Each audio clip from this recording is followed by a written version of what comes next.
It's been insinuated that politicians, only bloggers, only conspiracy theorists are disagreeing with you. I want to point out that I'm probably the only member of Congress that actually treated patients during the pandemic from the very beginning to the very end of the pandemic, during night shifts in the ER. Thousands of patients during that time. And in 2020, I was censored. My medical license was threatened because I disagreed with bureaucrats. Literally taken off the internet as a person who is treating patients with leading-edge technologies, developing theories, but doing my very best, but being censored by the United States government for the first time, stepping in and taking the place of medical professionals as the experts in healthcare. Any dissent surrounding COVID-19 treatments, mask mandates, and any public policy surrounding the pandemic was immediately labeled as anti-science.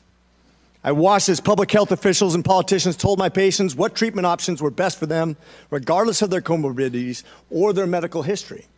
Despite my education and my training and my experience, my opinions were relegated to conspiracy and misinformation by so-called healthcare experts who had never treated a patient throughout the entire pandemic. This has been a black eye on the medicine and has highlighted why government should never insert itself in between patients and their healthcare providers. The American people deserve to make medical decisions through conversations with their physicians rather than politically motivated mandates. Dr. Fauci, did you ever treat a patient for COVID during the pandemic?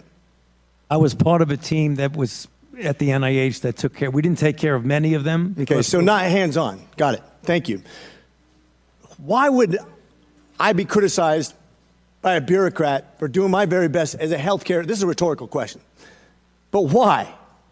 Why would the government, who's never treated a patient for COVID, you can read all the things you want, but you're not there. You're not seeing patients. You're not watching people die, intubating patients right there with that disease in your face, watching it happen, watching the development of this disease and actually learning from it. But I'm being told by bureaucrats what's right and wrong. And what's funny is everything I was censored on, I was proven to be right.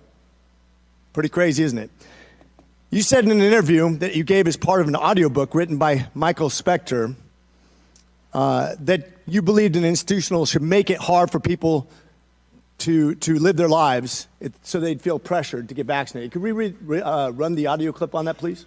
You think can be done about it. I have to say that I don't see a big solution other than some sort of mandatory vaccination. I know federal officials don't like to use that term. Once people feel empowered and protected legally, you are going to have schools, universities, and colleges are going to say, you want to come to this college, buddy? You're going to get vaccinated. Lady, you're going to get vaccinated. Yeah. Big corporations like Amazon and Facebook and all of those others are going to say, you want to work for us, you get vaccinated.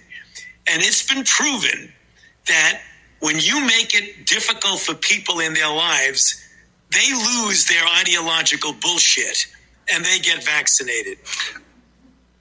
Thank you. Are all objections to COVID vaccinations ideological bullshit, Dr. Fauci? No, they're not, and that's not what I was referring to. Well, in reference to making it hard for people to get education, traveling, working, I'd say it very much was in context. And I take great offense to this. Miss Allison Williams testified before this committee about losing her job because she sought an exemption for ESPN's vaccine mandate, which came from recommendations from bureaucrats like yourself.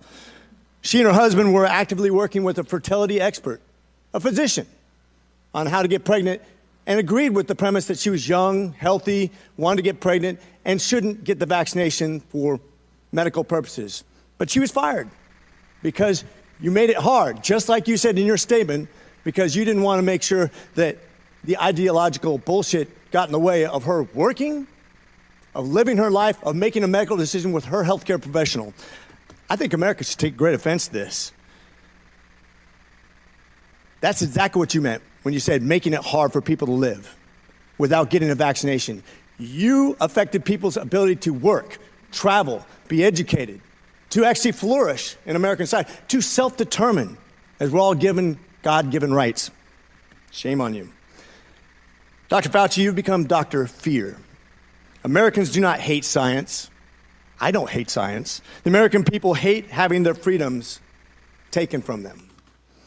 You inspired and created fear through mass mandates, school closures, vaccine mandates that have destroyed the American people's trust in our public health institutions.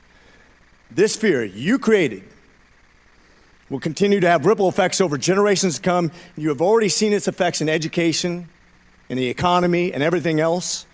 Quite frankly, you said, if you disagree with me, you disagree with science. Dr. Fauci, I disagree with you because I disagree with fear.